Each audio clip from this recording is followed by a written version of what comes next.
everyone, myself Rubina Chaudhary, and today I am back with one new lecture of some basic concepts of chemistry. Student, today I am going to discuss about Dalton theory. Before that, I would like to announce, now I am teaching on an academy, so you can also follow me there. I will leave my link in comments box, so you can go through and also share this news with your friends as well.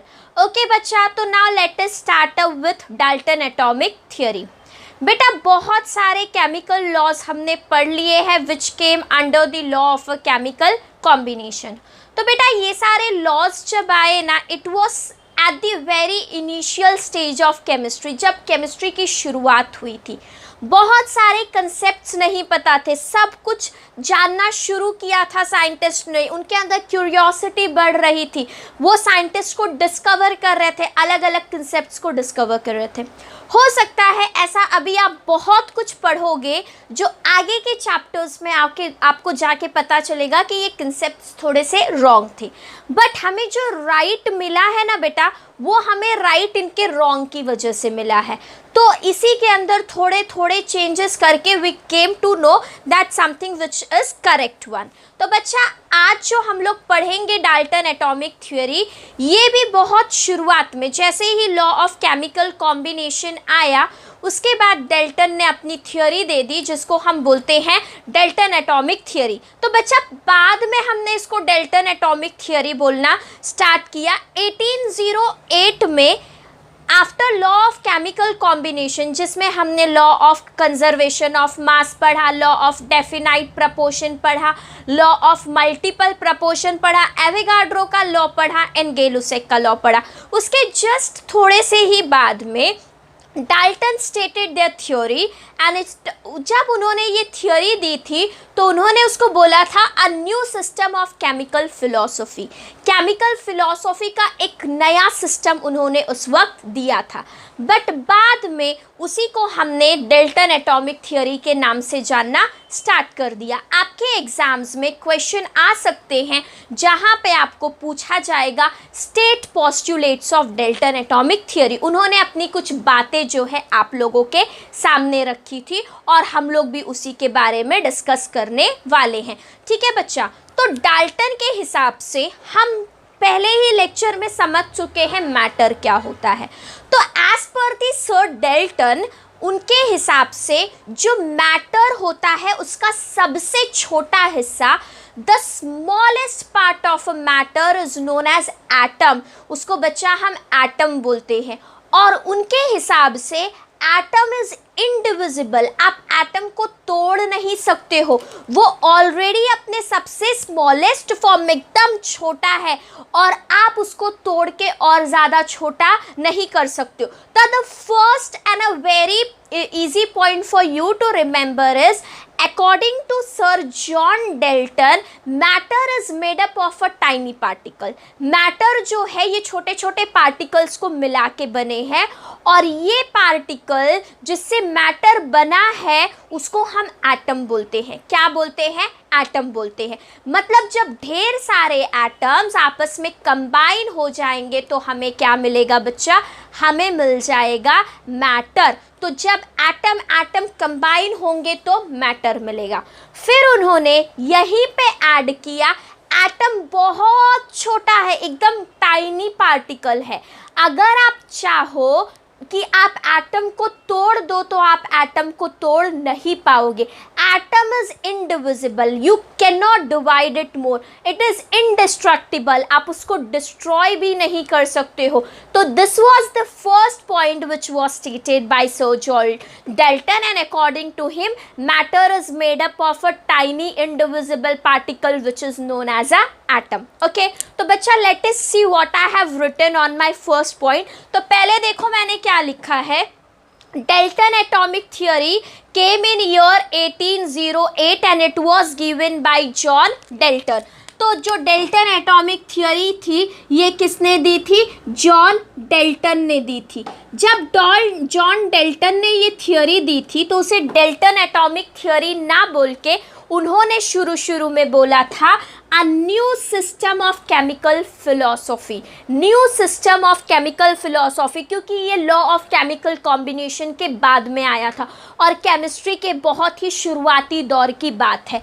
तो बच्चा फिर बाद में हमने इसे new system of chemical philosophy छोड़ के हम बोलने लगे इसे डेल्टन एटॉमिक थियोरी। डेल्टन ने एटम से रिलेटेड कुछ थियोरी दी थी and that's why it was known as a Dalton atomic theory. Now let us move ahead and see what is my first point. According to him, matter is made up of a tiny particle. Matter बहुत छोटे छोटे छोटे छोटे particles को मिला के बना है और वो जो सबसे छोटा पार्टिकल है ना मैटर के अंदर उसको हम बोलते हैं atom. So what is atom according to sir John Dalton? Smallest particle of matter. Sir John Dalton के हिसाब से एटम क्या है? तो ये है smallest particle, smallest particle of atom. Atom का जो सबसे छोटा हिस्सा होता है सॉरी बच्चा, मैटर का जो सबसे छोटा हिस्सा होता है उसको हम क्या बोलेंगे? We are going to call it as a atom. फिर उन्होंने आगे ऐड ऑन किया एटम इज इनडिविजिबल। बेटा उनके हिसाब से एटम ऑलरेडी इतना छोटा है कि आप उसको डिवाइड नहीं कर सकते हो। इनडिविजिबल का मतलब है कैन नॉट डिवाइड, हम उसको डिवाइड करके और छोटा नहीं कर सकते हैं। तो this was given by sir John Dalton और ये उनका पहला पॉस्टुलेट था। आई होप आपके माइंड में ये पॉइंट क्लियर हो गई होगी। Now moving ahead, let us see what does he stated further. तो उनका जो दूसरा पॉस्टुलेट था, the second postulate which came and was given by sir John Dalton, उन्होंने बोला अगर कार्बन एक एलिमेंट है तो आप कहीं से भी कार्बन ले आओ, कार्बन के जो एटम्स होंगे वो सेम होंगे, कार्बन के जो एटम्स होंगे वो सेम होंगे। मतलब सेम एलिमेंट एक ही तरह के एटम से बना हुआ होता है। फिर उन्होंने बोला अगर आप ऑक्सीजन ले लो, कहीं का भी ऑक्सीजन हो, उसके जो एटम्स होंगे वो सेम होंगे। So atoms of oxygen are going to be same. Same elements are made up of a same type of atom. No matter from where you are obtaining this element और no matter आप उसको natural way से obtain कर रहे हो या artificially prepare कर रहे हो, डजेंट मैटर। बट एक तरह के एलिमेंट के जो एटम्स होंगे वो बिल्कुल एक जैसे होंगे। फिर उन्होंने बोला अगर आप कार्बन और ऑक्सीजन को कंपेयर कर लोगे तो कार्बन के एटम और ऑक्सीजन के एटम एक दूसरे जैसे नहीं होंगे। मतलब सेम एलिमेंट के एटम सेम जैसे हैं और डिफरेंट एलिमेंट के एटम्स कैसे हैं? डिफरेंट है। This was the second postulate which was stated by sir John Dalton. So let us see what does John Dalton theory says in her second postulate. तो according to him all the atom of same element are identical। मतलब same element के जो atoms होते हैं identical का मतलब है same है, वो एक जैसे होते हैं, they are same.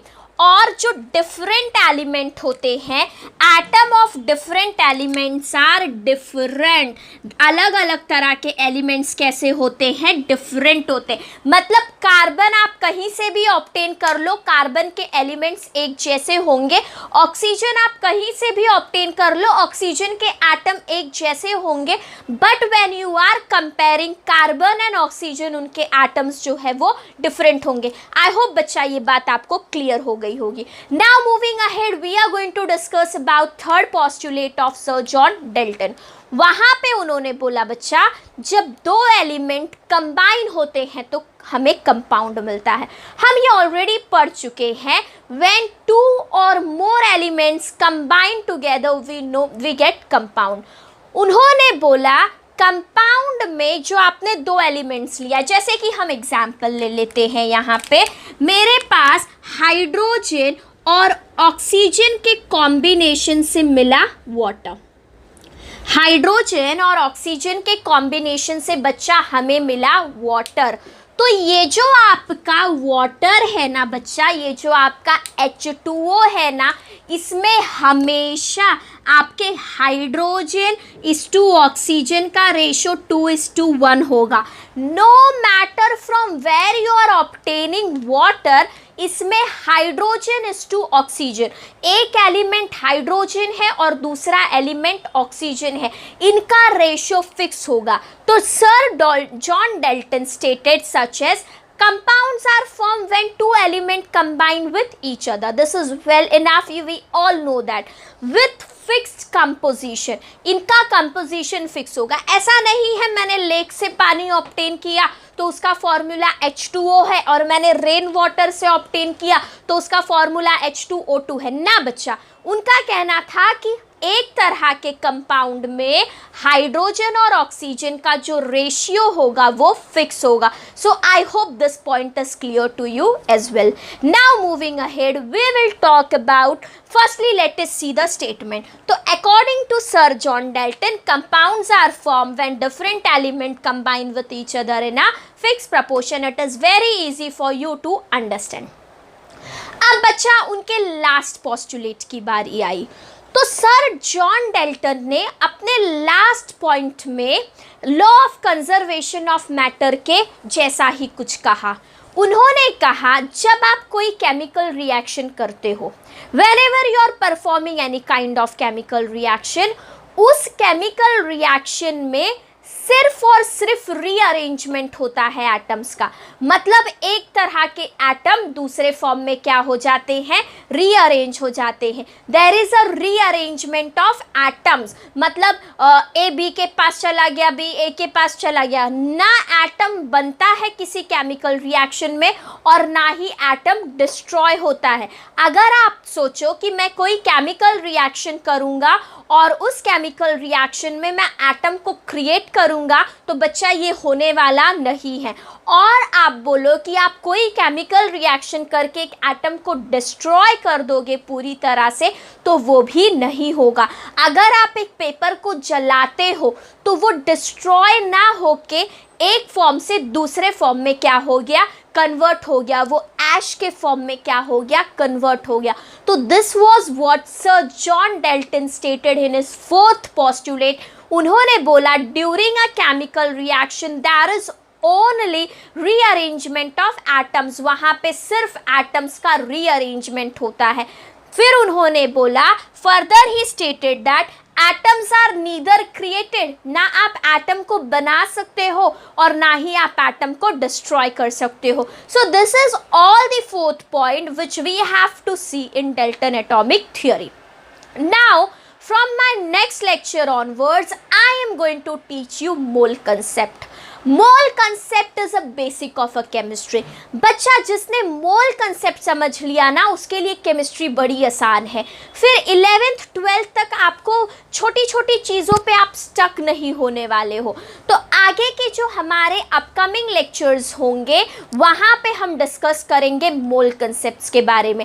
Atomic mass क्या होता है, एटॉमिक मास को हम किसके थ्रू जो है क्या करते हैं बच्चा, मेजर करते हैं. फिर व्हाट इज मॉलिक्यूलर मास, ऐसी बहुत सारी छोटी छोटी चीज़ें. एवोगाड्रोज नंबर क्या होता है, जो हमें ना अगर आप आज नहीं समझते हो क्लास 11 में, तो आप फिर पूरे 12th स्टैंडर्ड तक इस चीज़ में कंफ्यूज ही रहते हो. तो आगे के जो हमारे अपकमिंग लेक्चर्स होंगे some basic concept of chemistry के लिए, वो बहुत इंपॉर्टेंट होंगे और वहाँ पे हम जो है डिस्कस करने वाले हैं मोल कंसेप्ट्स के बारे में. तो बच्चा आगे के लेक्चर्स जो है आप वो ध्यान से देखना. इसके बाद हम अपना लास्ट स्टेटमेंट रीड कर लेते हैं, जहाँ पे मैंने लिखा है ड्यूरिंग अ केमिकल रिएक्शन, किसी भी केमिकल रिएक्शन के अंदर there is only rearrangement of atoms. That means आप अपने एटम को एक जगह से दूसरी जगह पे क्या कर सकते हो, रीअरेंज कर सकते हो. एटम्स आर नीदर क्रिएटेड नर डिस्ट्रॉयड. एटम को क्रिएट नहीं किया जा सकता है और ना ही एटम को डिस्ट्रॉय किया जा सकता है. This are the 4 postulates which was given by Sir John Dalton, but this postulate was given at the very start of chemistry, जब किसी भी चीज़ के बारे में नॉलेज नहीं थी. तो most probably it will prove wrong. कुछ ऐसे पॉइंट्स होंगे जो इसमें से गलत भी हो सकते हैं, वो हम आगे जाके केमिस्ट्री में डिस्कस करेंगे। ओके बच्चा, तो आज के लिए बस इतना ही। Thank you and keep watching my lectures. You can also follow me on Unacademy. I will leave my link in comments box. Okay बच्चा, बाय एवरीवन, थैंक यू।